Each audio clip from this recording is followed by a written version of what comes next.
Welcome to Berger Points with your host, Chris Berger, real estate agent and business owner. Today we're talking about the different types of homes and how you can identify them from the outside. Here's Chris talking about the ranch-style home. These homes became very popular. They were efficient to heat them, and that rose in their popularity. And actually today, those homes evolved into something called the modern raised ranch. And again, as a real estate agent, it's not my job to sell. It's your job to decide which home fits your needs. Okay, today we're talking about styles of homes and how it suits the lifestyle of the client who's looking for them. Chris, how about telling us a little bit about the most common style of home and what type of client is right for them? One of the things that you've looked back in the 40s, 50s, and 60s, the ranch home was very popular. And the reason that it became popular, it was because it was all built on one floor. They were easy to build as far as cost for the builders. And that was the demand that people wanted. And one of the things that you can enjoy particularly about a ranch is that all the bedrooms, all the living area are located on one floor. So there's no stairs involved. And this is particularly an advantage to older couples because they do not want to go upstairs anymore. For example, I had an older couple that I dealt with that decided to sell their home, and they were downsizing. And of course, I suggested a condo, and they immediately said no stairs. So that eliminated that townhouse or condo from what our search was. So I focused in on a ranch, and it became apparent to them that they were very, very comfortable just walking in, and they felt very good about the home. And after the inspection and looked further, just walking out in the yard, it had a sunroom. It was perfect, and they bought it. I didn't have to do any selling. And again, as a real estate agent, it's not my job to sell. It's your job to decide which home fits your needs. A lot of people are familiar with ranches, but I also know that you mentioned that raised ranches are also very popular. Can you discuss what a raised ranch is and what type of client may be interested in it? Well, as the 60s evolved and into the 70s, again, builders were the leaders in these homes because what a raised ranch can offer a client is really a mother-daughter type of setup, as well as enough privacy for a growing family.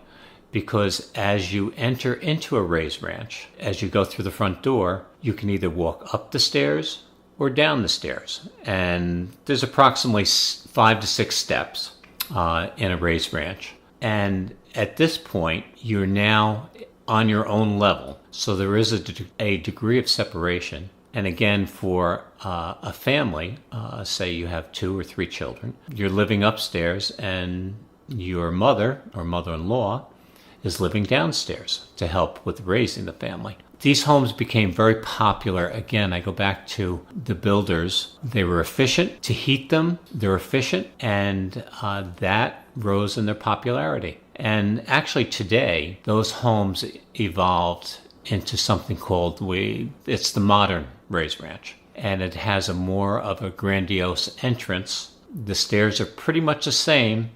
However, generally the entrance might be 10 to 12 feet going into the home. And it really strikes a very, very prominent pose or feeling as you enter. And again, that degree of separation to help raise your family, because particularly as your children get older and into the teenage years, they want their own space. And yet the parents can keep track of them.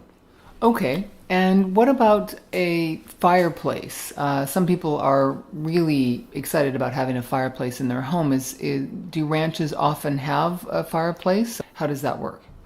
Absolutely. The builders always try to install a fireplace, and sometimes 2 fireplaces. And generally, if you look at a home and you see 2 chimneys, that's definitely a fireplace. If you see one particularly large chimney, then that also indicates a fireplace. However, if you're looking at the top of the house and you just see one chimney that's approximately, let's call it 18 inches by 18 inches, that is for the heating system. So generally that will not have a fireplace. So you can tell if a home has a fireplace just by looking at the outside. It's really very easy. Okay, so the next style of home that's pretty popular is called a cape. Can you describe to us what it looks like and what kind of family would like to live there? Well, I think it got its origin from the Northeast, particularly Massachusetts and or New Hampshire, because they were quaint to look at, very New Englandish type homes that sort of blended in with the background of land behind it. So therefore it became very popular. One of the things that stands out about a cape is that as you enter into the home, the living area, of course, is on the main floor, would consist of one bedroom, may have a full bath, whereas, along with the kitchen and dining room and family room. However, as you go upstairs, there's generally two large rooms divided by another bathroom. So conceivably, you can have either 2 or 3 bedrooms upstairs with a full bath that services those bedrooms. And it usually does not have an attic because it's what a cape does. It maximizes the space upstairs to accommodate the family. Okay, great. With the outside of a cape, I know that you mentioned there's dormer windows. Can you explain what those are and what a cape looks like traditionally? Yes, as you're looking at it, the home sort of has a rounded, from front to back, a rounded type roof with these 2 windows, large windows, really jutting out from each side.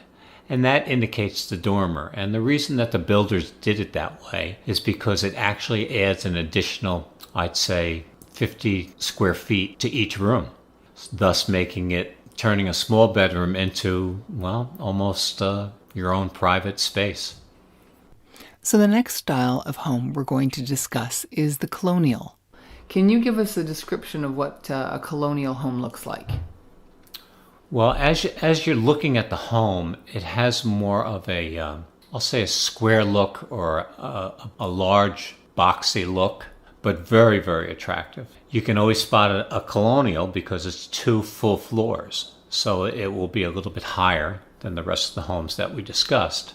But it stands out beautifully because basically your main floor, your living area, does have a den. It will have a separate dining room. It will have, of course, the kitchen. It generally has a half bath. It might even have a laundry room. So instead of going to the basement in many, many homes, now your laundry is located on the first floor. In addition, it can also be located on the second floor. But as you go up the center stairs, and that's what sort of describes or dictates, or you intuitively know you're in a colonial.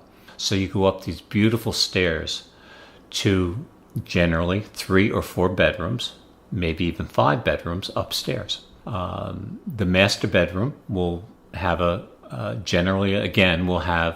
because this is a more upscale type purchase, will generally have a beautiful master bath, along with the other 3 other bedrooms, which will generally have a full bath, double vanities, that again service the rest of the bedrooms. And in addition to that, it might have a bonus room, or at least the potential of a bonus room over the garage, which now you can turn that into a second beautiful family room. And again, I always like to stress, when you look at these homes, look for space. Now, just because a space isn't being used right this second, you can change it later. Whereas adding on space or adding on an addition later on, that can be expensive. Okay, that's a great point. So colonials, it sounds in general, are for families that are either larger with quite a few children, or families who plan to have more children and can add on, or perhaps maybe have in-laws coming to live with them. Is that correct?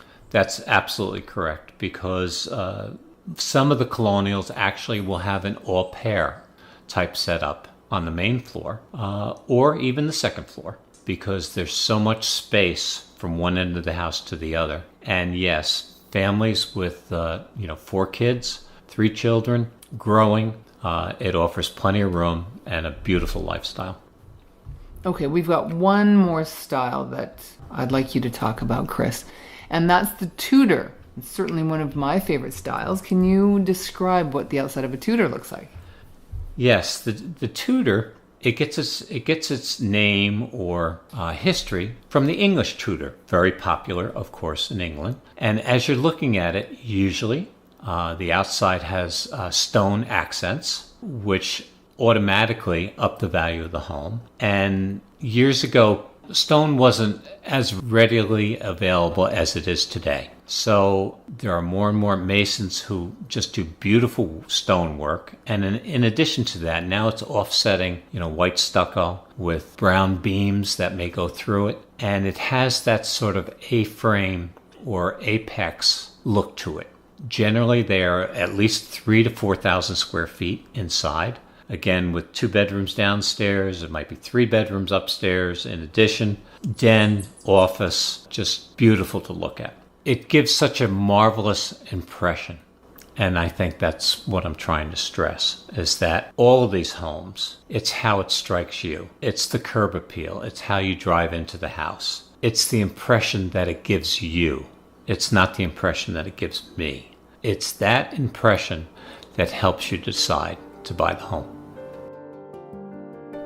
You've been listening to Berger Points with Chris Berger. Contact Chris at bergerpoints.wordpress.com.